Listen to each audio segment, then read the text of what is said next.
The Cambridge University Dictionary defines gesture politics thus: any action by a person or organisation done for political reasons and intended to attract public attention but having little real effect. In a moment we'll come back to that quote. Just park it for now. But first, the reason I mention it at all. If you're a cricket fan, you'll have heard of Quinton de Kock, one of the world's most gifted wicket-keeper batsmen.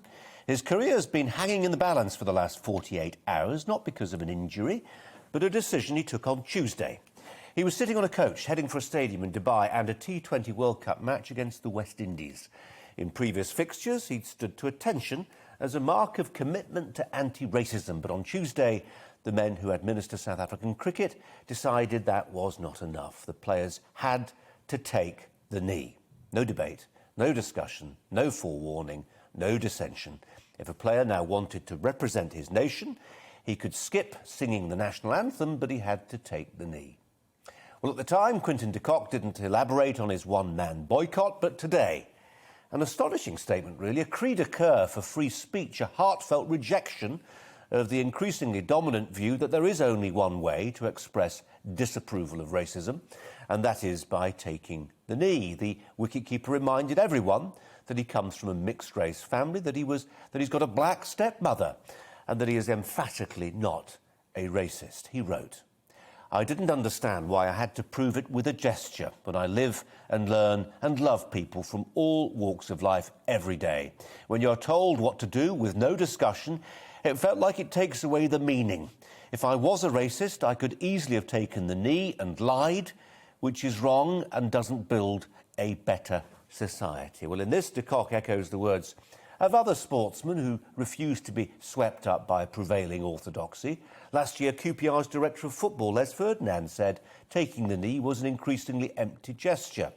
So de Kock is not the first person in sport to point out that taking the knee does not somehow magically purge an individual of racism, but he might be the first professional athlete to be placed in a moral cleft stick, with no choice but to go along with something he conscientiously objects to, for reasons, by the way, that he keeps to himself, for fear of losing his livelihood. To put this into context, de Kock is 28, his partner is pregnant, and he can confidently expect to earn millions over the next 5 or so years. But from that moment on Tuesday, when he didn't take to the pitch, that financial security was thrown into doubt. Questions were immediately raised about whether he'd ever play for South Africa again. Well, more ruinously, de Kock is one of many cricketers made a millionaire by playing in India, and by yesterday it began to look like he might be expelled from that gold mine. Who could blame de Kock, a man who has bent his life around cricket, for staring into the abyss of obscurity and deciding to take a pace backwards? In his statement today, he said he was sorry for all the fuss he'd caused and would now take the knee if it would help. Will that save his career? Well, maybe. But for many people, what's happened to de Kock will sound like compulsion. For a gesture of solidarity to have any power and legitimacy, it must be voluntary, surely. There has to be a choice. Otherwise, it becomes an order. And to go back to where we started, it becomes an expression of gesture politics at best, authoritarianism at worst. Cricket South Africa insists that by demanding players take the knee, they are enforcing unity, an odd word that to use for an institution which champions diversity. We still don't know why de Kock has never taken the knee. In his statement today, there were perhaps clues. He said that black lives have mattered since I was born, but he pointedly avoided any mention of BLM, the movement.